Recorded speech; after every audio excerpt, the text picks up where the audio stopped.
It's your girl, Angelica. So today, tayo ay housewife for a day or nanay for a day. Parang mas okay yun. Naisip ko kasi, bakit kaya laging mainit yung ulo ng mga nanay natin, no?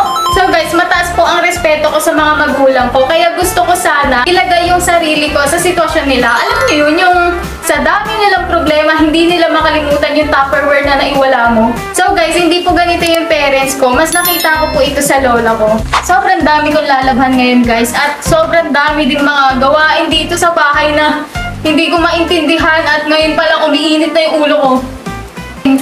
I-separate muna natin yung decolor sa mga puti. Siyempre, di ba dapat kapag ka naglalaba, kailangan maganda yung posture, may upuan. Hindi ko matanggal. May tubig. Ano to? Oh my God.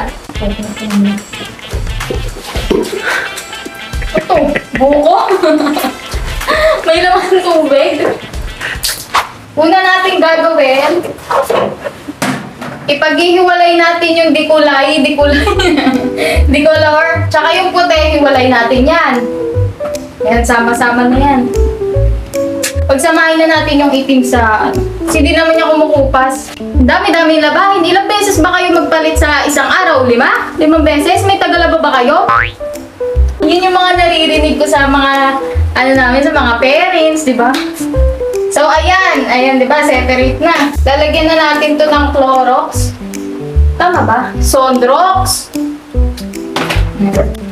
Papakitaan ko kayo kung paano maglaba. Talagang hustler na hustler ako dito.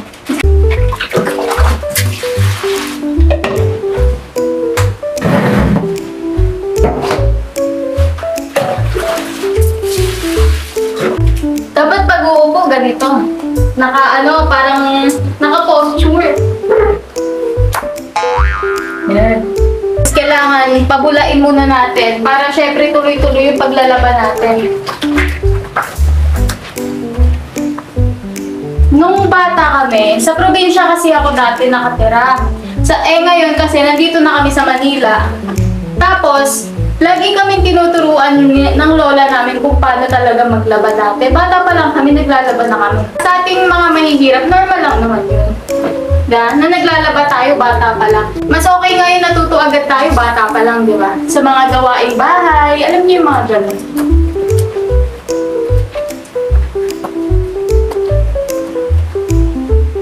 Ito yung pinaka-satisfying kapag na naglalaba, guys.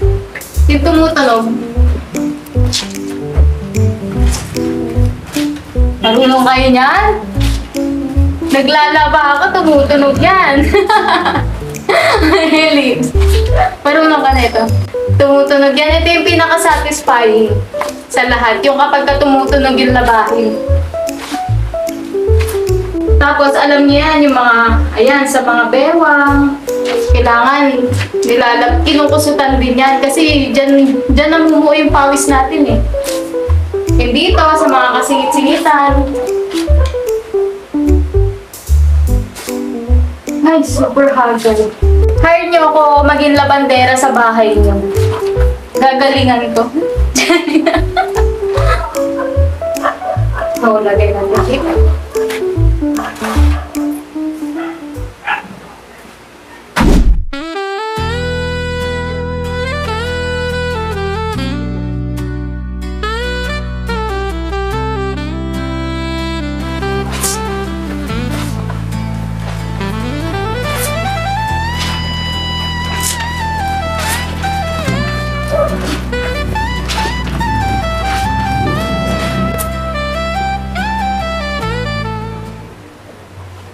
Grabe, pagod na pagod ako. Ganito pala yung pakiramdam ng mga nanay natin noon. Sakit sa likod. Isipin nyo, nakakailan pa lang ako. Guys, patapos pa lang ako, tapos may puti pa. Pero yung ngalay ng leeg ko, tsaka yung sakit ng kamay ko, ang sakit. Kaya saludo talaga ako sa mga parents talaga.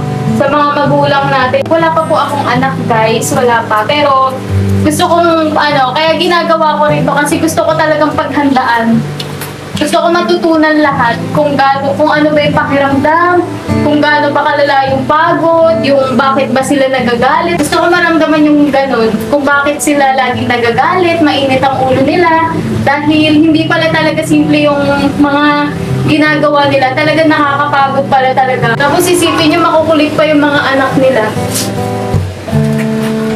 Grabe, sakit. Nakakapagod. Isasampay ko pa ito mamaya. So, mamaya na lang.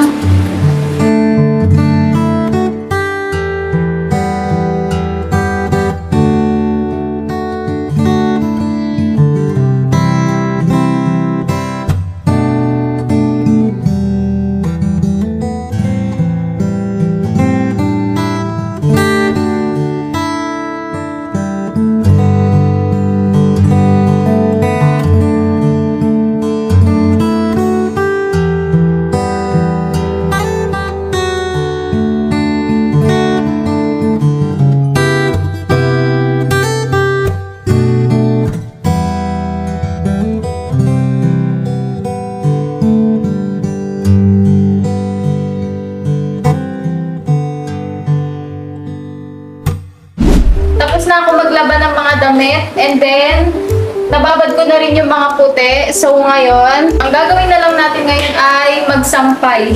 Tara. Pasensya na guys, masikip talaga dito. Ang gasto sa hanger. Wala kasi kaming hanger na yung mga clip-clip. Yung mga, pin-pin. Basta yung mga clip-clip na hanger, wala kasi kami nun eh. Sobrang aksaya sa hanger.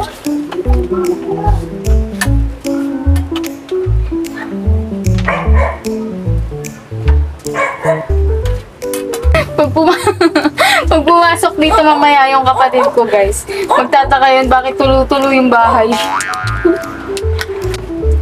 Oh, shower.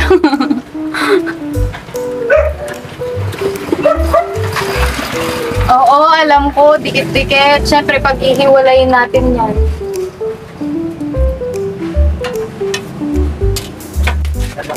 Done!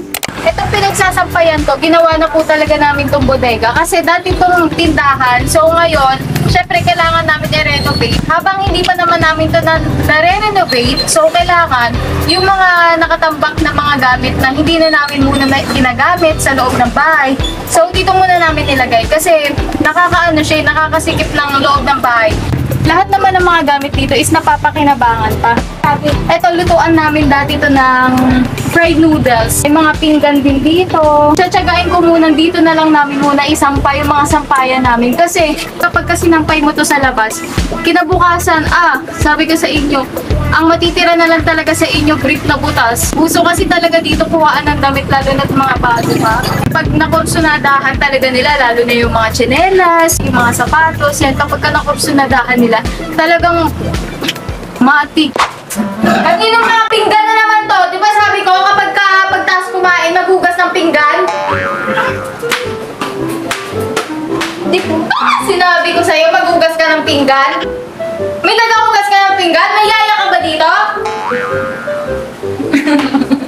Ganon na ganon yung naririnig ko eh. Tignan mo, may ihi pa dito, hindi mo mamap. Sino magmamap niyan? Aso? Ha? Okay, magmap ka. Kaya mo magmap niyan? Hindi!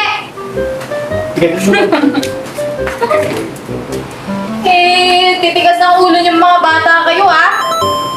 Pagtapos niyo kumain, tatambak ng pinggan.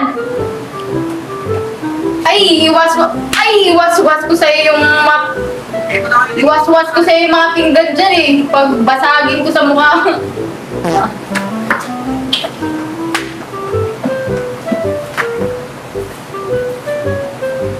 Tignan mo, bagay ba sa mga magaganda ang magmap? Ikaw ang magmap! Iwas-wasin kita dyan eh.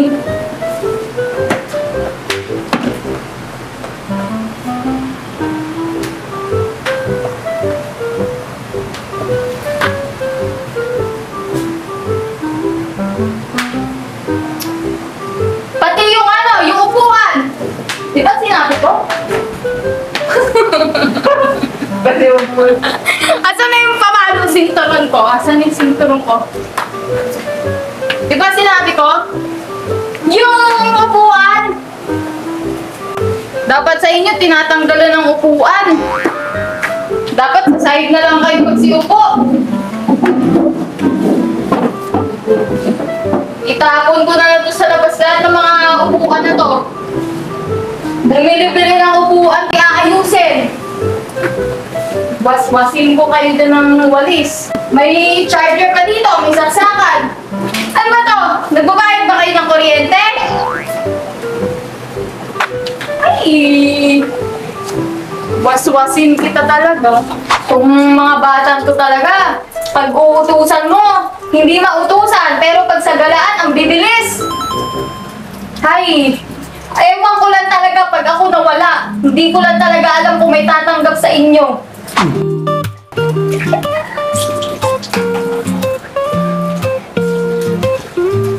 In my comfortable room alone, enjoying this free time. In my own special space, relaxing, just being. Ay, tapos na rin.